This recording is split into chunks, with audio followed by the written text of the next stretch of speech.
Welcome to Shareholder Primacy from Free Float Media, a podcast about activist investing, securities law, and all the ways the financial and legal worlds intersect and collide in real life. I'm here with Ann Lipton, a law professor at Tulane in New Orleans, who teaches and researches securities law and business law. She holds up the legal end of our podcast here.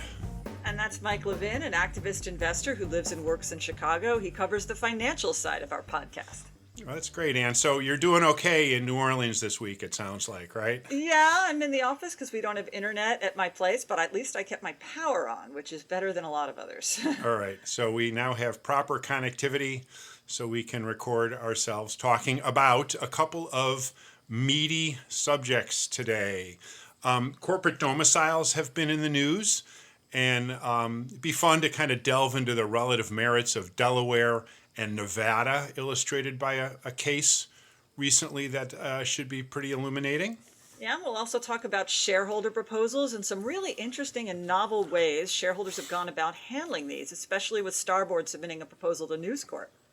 Yes, that was just quite recently. All right, let's talk about Delaware and Nevada, shall we? Domiciles have been in the news, particularly with like Tesla moving to Texas. But this is the subject here is a little different. It has to do with Nevada and a particular case that I believe is captioned TripAdvisor. Is that right? That is right. Right. Well, before we look at the case, give us a little bit of perspective about what's up with Nevada. Well, to talk about Nevada, we can actually, go. There's casinos and stuff, but yeah, there's so much there. But no, to understand Nevada, you really actually have to start with Delaware. Everything starts with Delaware. So if a company's incorporated in Delaware, it's subject to Delaware's corporate law, and Delaware's corporate law happens to be very protective for shareholders against self-dealing, conflicted transactions by corporate fiduciaries, like the fiduciary forces the company to pay them an exorbitant salary or causes the company to buy the fiduciary's assets at an inflated price.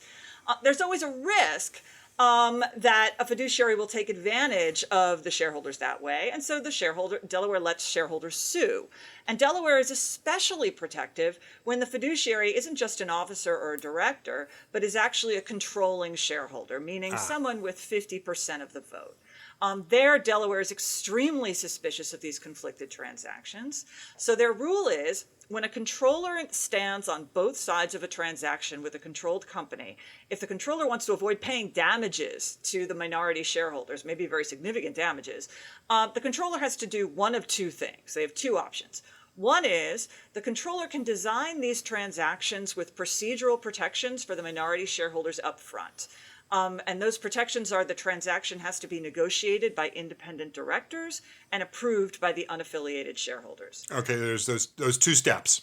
Two steps. Okay. But the other option, if they skip that, if they don't do that, then the minority shareholders can sue, at which point a court will decide if the transaction was entirely fair to the minority and do a really substantive evaluation. There are witnesses, there's paperwork, there are experts. And if the controller does not prove that the transaction was entirely fair, then some kind of damages are going to be awarded. It's a very big deal. So, all right. Let me stop you there for 2 seconds and just make sure I understand, or everyone understands.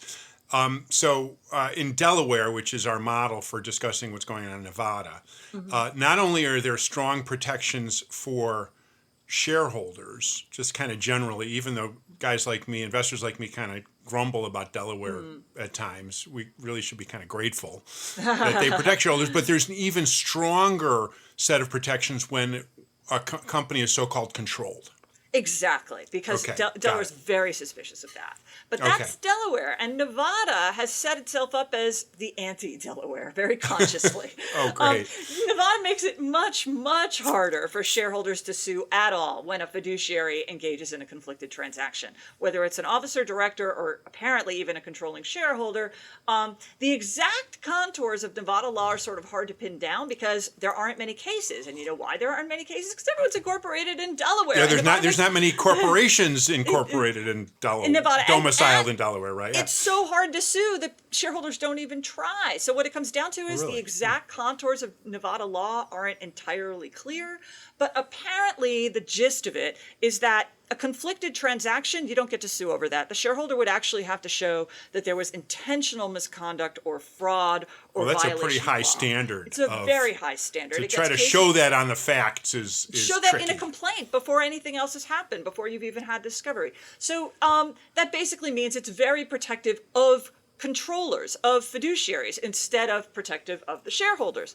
So lately, some companies, some corporate managers seem to have gotten a bit restless about all of the constraints that Delaware puts on them. We just saw this with Tesla and Elon Musk relocating to Texas. Yes. And there's a lot of noise about reincorporating into Nevada, where managers won't have to deal with Delaware protections.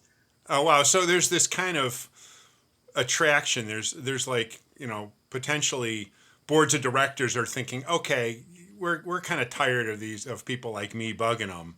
Is there some place we can do our business that will make it a lot harder for guys like me to make life hard for them? Okay. Exactly. And they can pick, and corporate managers can pick anywhere they want to incorporate, any state they like. They don't have to have any substantive operations. But if you're incorporated in one jurisdiction and you decide to switch, then you need a majority vote of the shareholders. Especially, and we saw this in Tesla, especially if you're switching from Delaware. Yeah. You're basically amending your charter or your whatever, and there's a vote that's needed to approve this. Okay. Exactly. And then there's a question, are minority shareholders going to want to vote to move from a more protective jurisdiction to a less protective jurisdiction? Okay. So and TripAdvisor, I think, had something to do with that vote. Exactly. Well, yeah. Okay. Well, TripAdvisor, this is actually kind of hilarious. So Gregory Maffei, along with his business partner, John Malone, you kind of have to read the backstory here. They're in business together. They are controlling shareholders, one or the other or both, of a lot of related media companies like Liberty Media and Sirius and Charter Communications. Right. And they are also repeat defendants in Delaware. Repeat defendants. Because they just can't seem to stop engaging. Exactly. They cannot stop engaging in conflicted transaction with their controlled companies. And they keep having to settle these for millions and millions of dollars because they don't engage in any of those upfront procedural protections. So shareholders sue, and they keep ending up settled for significant amounts over and over and over again. Right. And apparently, it one day occurred to Maffei, hey, wait a minute. I'm a controlling shareholder. I can just move my company of TripAdvisor. Out of Delaware. Of TripAdvisor. Okay. TripAdvisor and Liberty. Because I don't own TripAdvisor, but Maffei owns enough to be called a controller. Yeah, he has more than 50% of the vote in TripAdvisor, and also its sort of holding company, Liberty TripAdvisor, both of which have public shareholders. But he has dual class share structure, so he has excess votes, and he realized that he can just move the companies to Nevada and engage in all the self-dealing he wants. So that's what he's doing. No, it was explicit in the proxy. So this is what he's doing with TripAdvisor and the parent. Since both companies are publicly traded, he had to have like an official vote, even though what was going to happen with the vote was absolutely settled because he's a controlling shareholder. It's going to be whatever he wants. But they had to file these proxy statements, and they were really explicit in the proxy. They're moving to Nevada because then they can avoid litigation and challenges, and they'll have more protection for fiduciaries. Okay. And so they hold the vote, and surprise, the shareholders, meaning Maffei, votes to reincorporate. Sure, because he's a controller. That's what he controls. Yeah, hated it. They voted against, but it didn't matter because he had the controlling shares.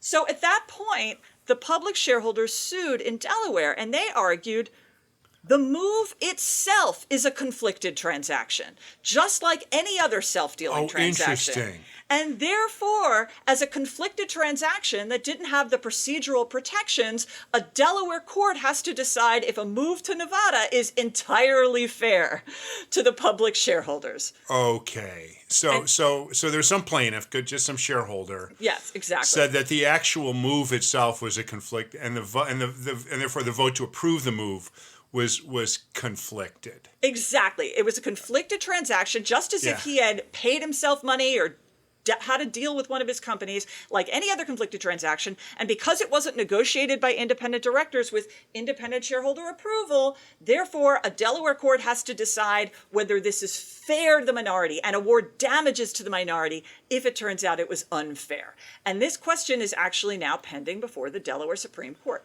Oh, Supreme. So Chancery, some chancellor, I don't know which one. Laster, exactly, Vice Chancellor. Oh, Laster. Oh, I love Laster. I love Laster too. So he rendered an opinion, I'm guessing. Yeah. He saying allowed no. He said he agreed. He thought that this is a conflicted transaction, and a court would have to evaluate if it was fair. We're only on the pleading stage. We haven't gotten anywhere. But he said that plaintiff have a chance to show that this is a conflicted transaction, and if so, it would have to be entirely fair to them. And that was such a unusual and weird decision that Laster agreed to let the parties immediately appeal.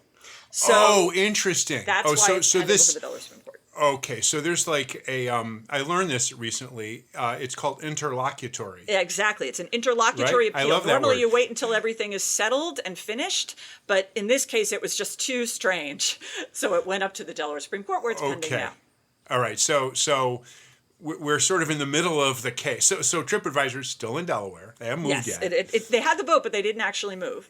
Right. And they're waiting to see what kind of evidence, I think legal standard and so forth, will be allowed to be presented to Vice Chancellor Laster. Exactly. After I guess the they want to Supreme Court see whether they could potentially owe damages just for the move itself, and so they haven't actually moved until this all gets settled. All right. So there was this, just to kind of summarize what we've heard. So there was this lawsuit. It's pending before the Supreme Court. What did the company have to say? We know the arguments that the plaintiff said. What did the company say? Well, no, you have to understand, the backstory is it's this really difficult situation that the Delaware courts are in, because obviously Delaware thinks its own law is valuable. That's why its law is the law. Delaware is in the business of designing the best corporate law. But it is really strange for Delaware as a state to officially declare our law is so much better than Nevada's that it's unfair to shareholders for companies to move somewhere else. The state of Nevada has filed an amicus brief in this case where they make exactly this argument. Wow. The brief is really entertaining. It's very florid. Nevada says, we're the silver state and we don't expect the first state, they're a co-sovereign and they shouldn't be judging us, and all states are co-equal and we all get to make our own corporate law. So imagine this case goes further. Imagine that there's actually a trial to determine if the move was entirely fair to TripAdvisor shareholders. Yeah. How does Delaware evaluate fairness? How does it decide what damages are? Delaware courts, I'm sure, think it's very damaging to not incorporate it in Delaware.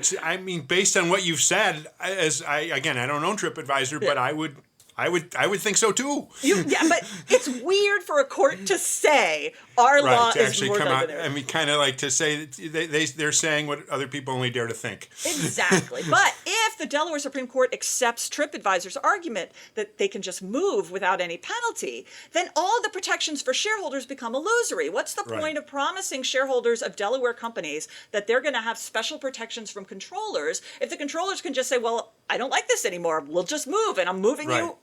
So Maffei and TripAdvisor understand that that's the dynamic. That Delaware doesn't want to say, well, you could just move freely, because what's the point of having the protections then? The protections just disappear. They don't really exist.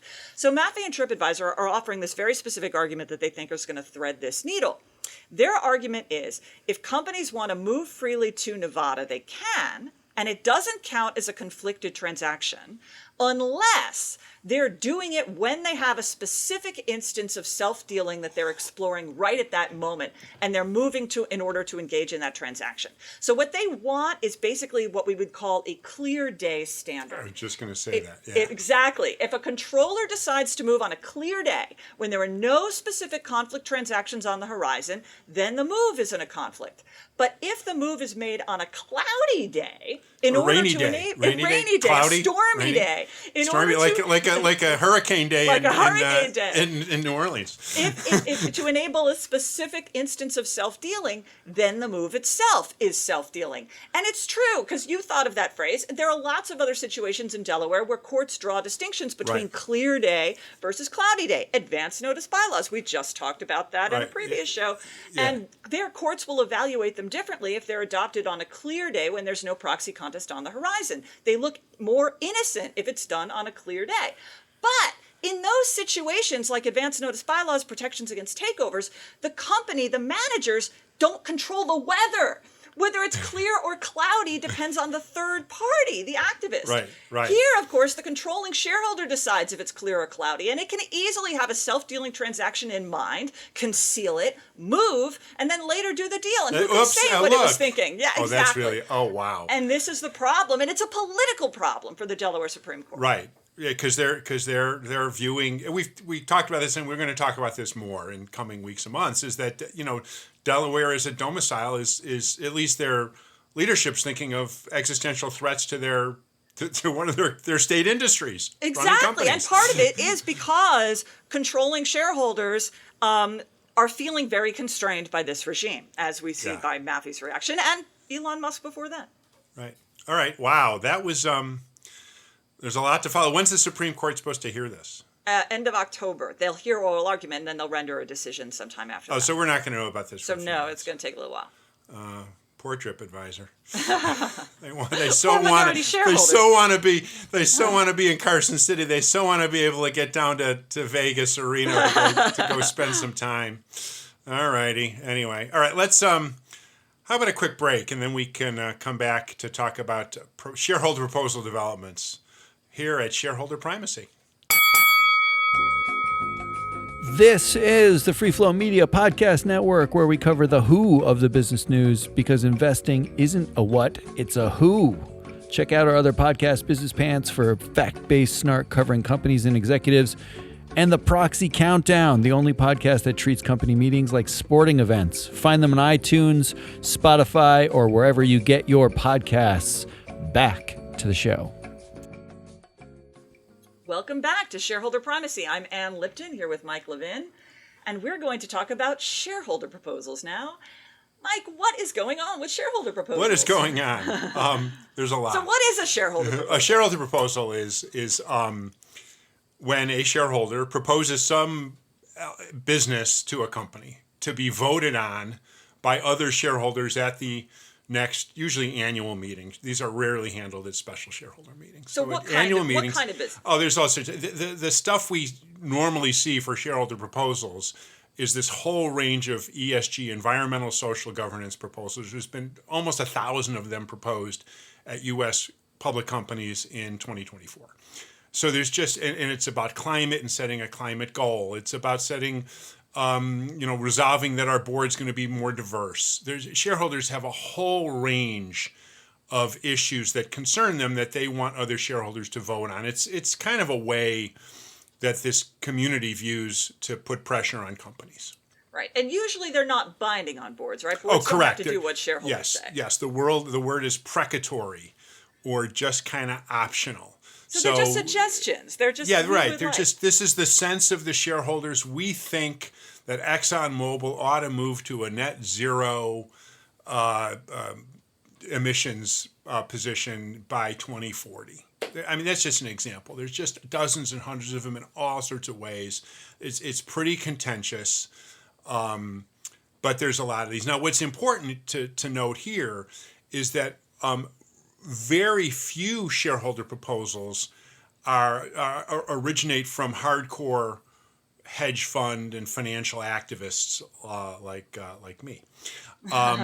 Most of them are from people who have some sort of a cause or some sort of a point to make, about labor relations, about, like I said, climate or social position at a company, and there's a whole process that they have to go through to have companies consider it. It tends to be known by its SEC designation. It's Rule 14A8. And there's and all these.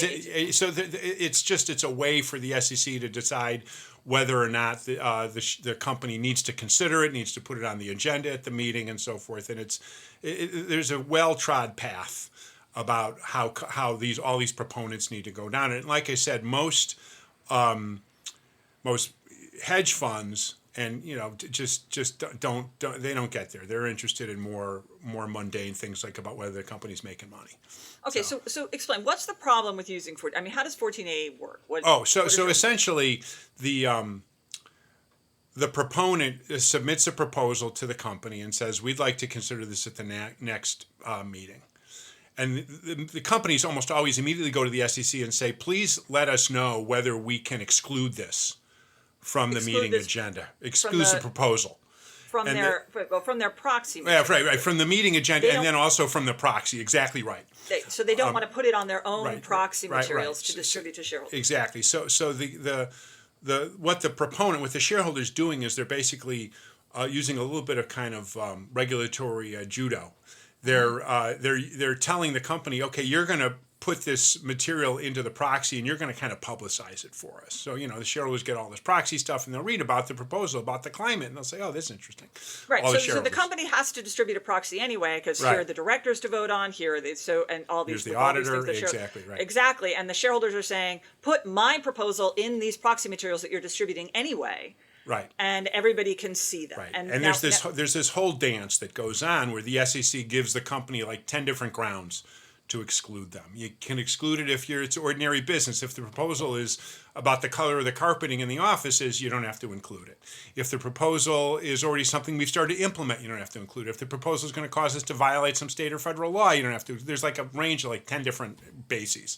And there's a lot of debate and discussion about, this one does count or does count. And companies use this aggressively and have used it more to try to avoid having to publicize these proposals. And each shareholder, there are all kinds of requirements for the shareholder, right? They can only put one proposal per meeting and all. Okay. Right. So and now recently, the United Mine Workers had an interesting way. They did something really clever to get out of from these restrictions that are on 14A8. Yeah. So let me talk about that. So. The mine workers, part of the AFL-CIO, is been the kind of organization that has been submitting these proposals for years to various companies.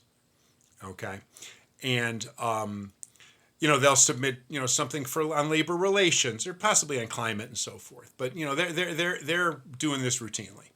They got a different idea. They wanted to avoid this whole 14A8 process completely.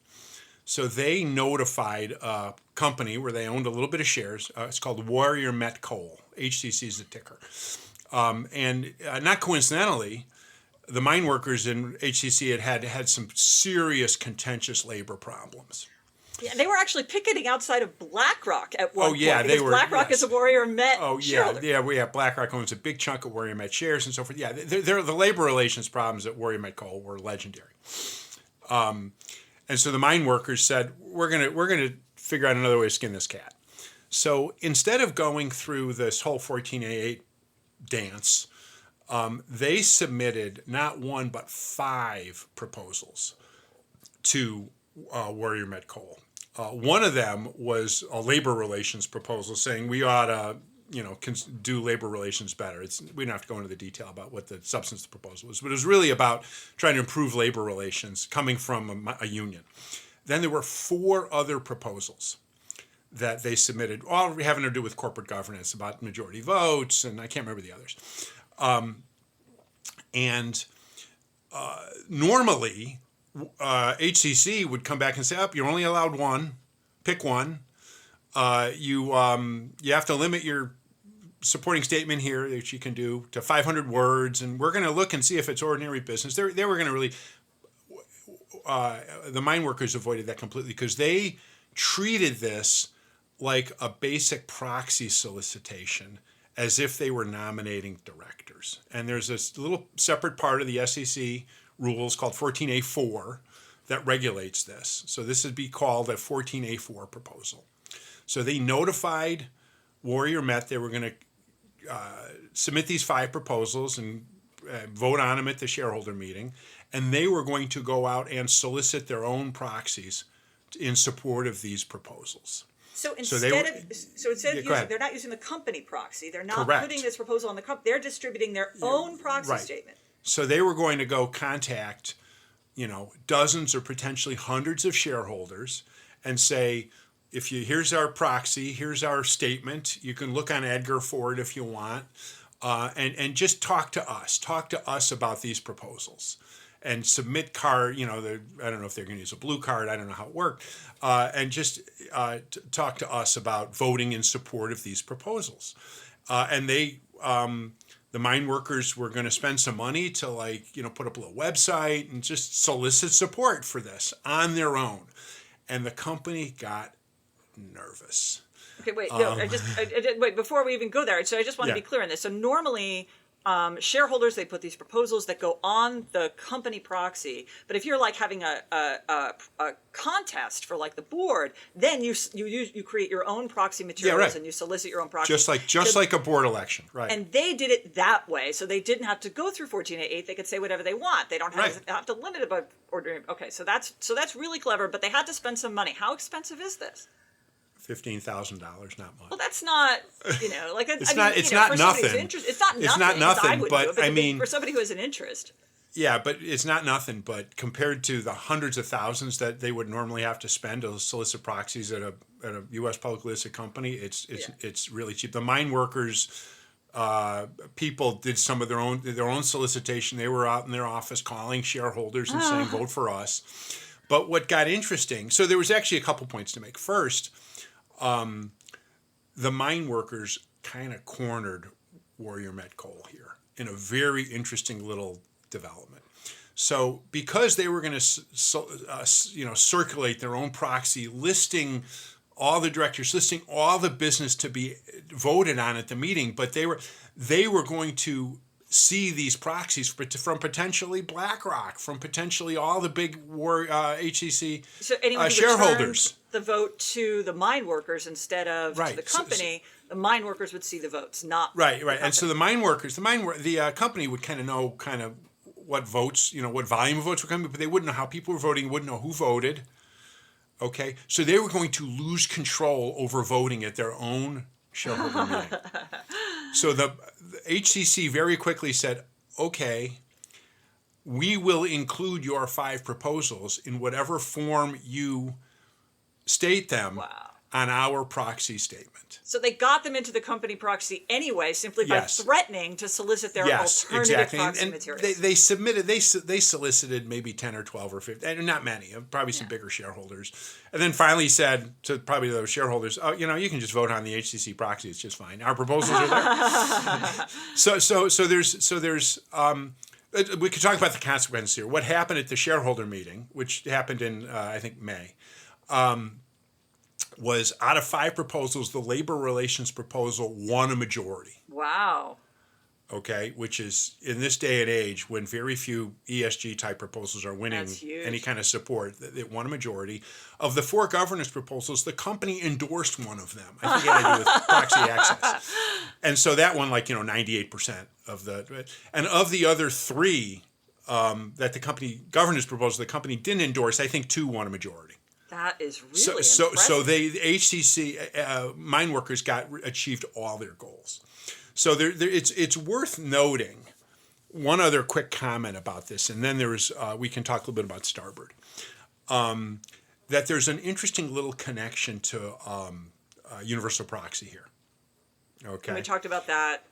We talked about universal proxy last week, but universal proxy made one little change in the proxy solicitation rules having to do with how activists can or can't include company incumbents on their own proxy materials. It used to be before universal proxy, you couldn't, without the consent of the incumbents, list them on your own proxy materials, proxy cards. So if I solicited votes, I couldn't list the existing directors. Exactly. Without, so you had to go to the incumbents and say, I'd like your consent to put your name on my stuff. And they'd say no. And they'd say, no, forget it.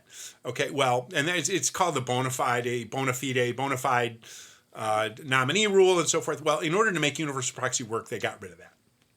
So now, if I'm soliciting proxies, I can put the incumbent directors on my proxy card. Exactly. So if you're BlackRock and you receive the HCC proxy card and you receive the mine workers proxy card, they're identical. Before HCC agreed to include the proposals, in fact, they weren't identical because the mine workers card included all the proposals, all the directors, and the 5 proposals that the mine workers were promoting. Okay, and they could say, "Oh, good, I can vote for directors. I can do all this voting stuff I like to do now that I couldn't do a few years ago before universal proxy." Right. So yeah. Okay. So if the mine workers had tried this, we'll solicit our own proxies thing before universal proxy, they would have been soliciting votes that you could only vote for the proposals. You wouldn't have been able to vote Right, for exactly. the You wouldn't vote for directors. directors and so forth, and of that's course, not the major responsible. right? And the major shareholders aren't going to return a card that says only the proposals and not the directors. Yeah, not the directors, right. Their priority is voting on directors, and the mine workers knew that. So right, but once universal proxy exists, now they can do this tactic of just a proposal solicitation, because they can also list the incumbent directors, and Right. shareholders can vote for both the proposals and the incumbent directors. Well, and what was so interesting, and I kind of, I saw that, I wrote about it and so forth. This is really kind of cool. This is like a new way to kind of get out of this whole 14A8 treadmill and do something kind of creative. Yeah. And I said, wow, there are a lot of ESG folks that are probably going to find this a little bit, and they are. There's some, I've gotten some calls from people about, how does this work and so forth. What I didn't expect, or what no one expected, was for big time badass hedge funds to start doing And this is Starboard. And Starboard, which is a really major hedge fund, activist hedge fund in New York. Jeff Smith's just outstanding. He's the guy who went and elected an entirely new board at Darden a few years ago. Yeah. I I used those materials in my class. They're great. Oh my God! It was great. It was really a good show of how a shareholder really should be aggressive. Anyway, they own News Corp, the Murdoch owner of the Wall Street Journal and so forth, and that's a big dual class share company. And we could talk about dual class shares in another show, but like many before it, Starboard's not happy with the dual class share structure, and so they wanted the company to change it. And you could sort of jump up and down and yell at the Murdochs and say, change your dual class share structure. And they say, okay, maybe not. But Starboard went a little further, and they said, we're going to submit a proposal for shareholders to vote on. Okay? But they didn't submit this so-called 14A8, go to the SEC, get no action. They're soliciting their own proxies. Just the way the mine workers did. Just the way the mine workers. So the mine workers were doing it for, labor relations and a couple kind of a little more obscure governance points. Starboard's challenging the foundational corporate structure at News Corp with a proposal where we're going to solicit their own proxies under 14A4. They're going to list all the directors and do everything we just talked about, and they're going to start soliciting proxies to support. Now it's a precatory proposal. There's no way that they could structure a proposal where if shareholders approved it, that it would automatically fine. So it's kind of advisory. It's advisory, and also, it's a dual class share structure. It can't win. Well, I don't know. The Murdoch family, I guess, I haven't studied it. Again, I don't know News Corp, own like 14% of the economic value, but they control 41% of the votes. So theoretically, yes, theoretically. There was a proposal. It was a 14A8 to use the lingo, from about 8 years ago, 2016. A similar proposal was voted on, and like 90-something% of the non-Murdoch shares voted in support of of getting rid of dual class. So it was like 49% of all the votes. Oh, okay. Voted. So with some clever and aggressive and resourceful solicitation, there's a non-zero chance that Starboard could kind of prevail here. Could actually round up 50%. And it's pretty contentious. News Corp's been doing okay. It's a media company. They got some issues. So I wouldn't count out that Starboard could actually win this. Okay, but even if they win it, it's still non-binding. It's just essentially a show of force. Yeah, correct. But if it's going to be kind of hard for the Murdochs, especially if they lose a majority. So the meeting hasn't been scheduled. We'll sort of see. But that was what was so fascinating, is to not just see your conventional ESG proponent trying to do this, but like you said, a badass hedge fund looking at a shareholder proposal. So like what this. are you thinking comes next, either for News Corp or just in general for this company? There's going to be more of this. I think between the idea that bigger portfolio companies are suing, like Exxon, proponents over 14A8 proposals, the idea that you could sort of do this and maybe not spend a ton of money, maybe, certainly Starboard's going to spend more than $15,000 at News Corp. But, there's plenty of other ESG proponents that are saying, if I could spend $20,000 and sort of get my proposals onto the company proxy and kind of make an impact. There are organizations that handle this. They may very well have Exactly. So anyway, so I'm expecting to see some more of this in the coming months. Wow. It should be, and I don't know, again, it remains to be seen what Starboard, but there could be other hedge funds that are going to try to do this too. That's what's so It could be a new so pressure interesting. tactic. Exactly. Wow. So, yep. Wow. Okay. All right, Mike. Well, let's wrap up there. There's much more we'll cover next time. Yes. Thanks, Ann. It's been terrific talking about these subjects. This is Shareholder Primacy, hosted by Ann Lipton and me, Mike Levin. I'm an independent activist investor and advisor to investors about their activist situations. Ann, of course, is the Michael M. Fleischman Professor in Business Law and Entrepreneurship at Tulane Law School and an affiliate of Tulane's Murphy Institute, and is pretty dry today as far as we can tell. You can find me, Mike, at theactivistinvestor.com, and you can find Ann at law.tulane.edu. Our podcast is produced and distributed by Free Float Media. Thanks for listening, and we will talk again very soon.